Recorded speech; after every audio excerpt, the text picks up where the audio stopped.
Hey, now I would like to talk about animal sacrifices. Now I know that this can ruffle a lot of feathers. It's a very hot topic. What with the vegan people, what with the animal lovers. But I'm trying and I'm pleading with you to have an open mind and to try to understand this practice. It's very old, and in my country, it's still practiced. It never died out. There's still people that fight against it. They're saying it's unnecessary or cruel, old, but it persists because it has a deeper meaning. It's not just about killing the animal. When we talk about animal sacrifices, the thing is, for one to sacrifice something that is dear to them, it's never done in a frivolous manner. Never. Because if it is done in a frivolous manner, I'm sorry, I can't really pronounce that word quite right, but I think you know what I'm talking about. If it's done like that, like lightheartedly, it's not gonna have any effect, any meaning to the spirits. It's like zilch, zero, nada. You have to feel that pain that you're losing something when you do that.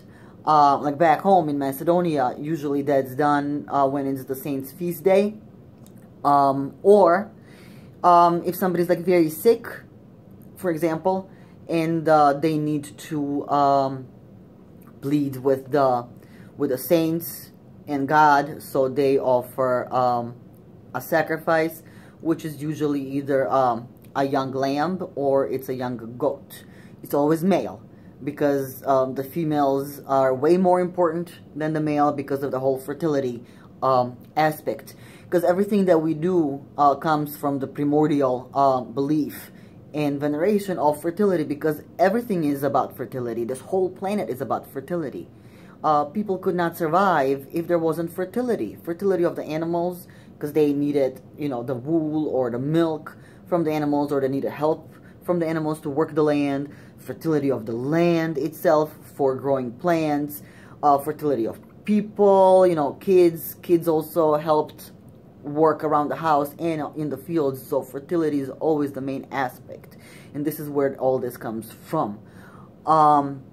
So the way it's practiced back home, when you offer a sacrifice, you don't kill the animal yourself. Right now, these days, it's always somebody that knows how to do that very swiftly.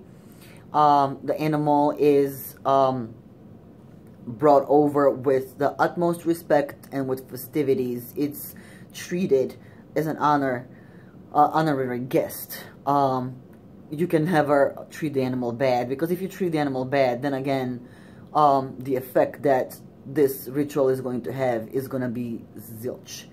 So the animal is offered to the saints, and then it's communally eaten. The blood is for the dead, and the meat is for the community, and the meat has to be eaten. There is no way in hell that one can just toss the freaking animal on a side or in the garbage. That is not happening. That just shows disrespect, and the spirit is going to not like that. So you eat the animal and you offer the blood to the dead, which in a previous video I already talked about how the saints are actually our dead. So that's that.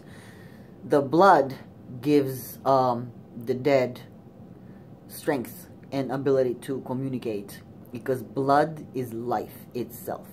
Without blood, you cannot be alive. So that's the gist of that. There, what did I want to say? I forgot.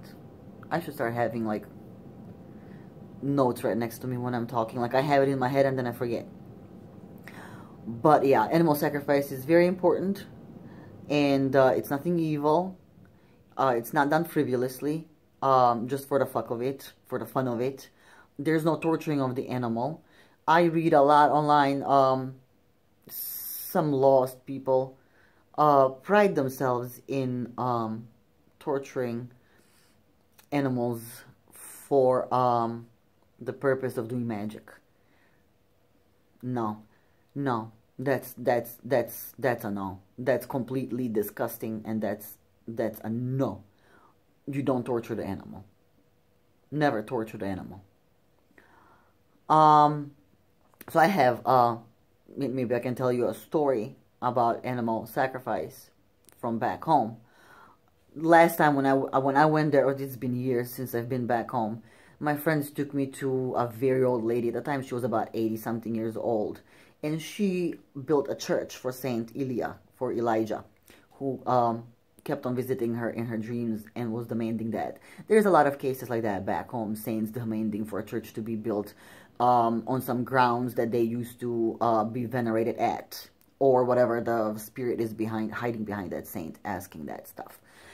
So she did, and then Saint Elia asked for a sacrifice of calf, and he wanted it to be done on a white sheet in the yard of the church. So for his feast day, which is the 2nd of August, they slaughtered the calf, and Saint Elia told them that he wants them to wash that sheet in the river. And I asked the lady, because at that time I was already initiated, so I was kind of curious, but I did not want to talk too much to her about, you know, stuff that I do, because I did not know how she would look at them. So I just asked her what she did with the blood. That's when she told me about the sheet. I'm like, no. I'm like, did you do anything with the blood before you washed the sheet? So she was only like, oh, I just used it. I went a little bit inside the church with the icons. So in all honesty, she actually fed the saints inside the church with the blood of the calf. So that's my story for today. I really do hope that I shined some light on this subject. And if you have any questions, please ask them. I will answer to the best of my ability. And as long as I'm not breaking any oath of mine, I'll give you my honest opinion. Thanks.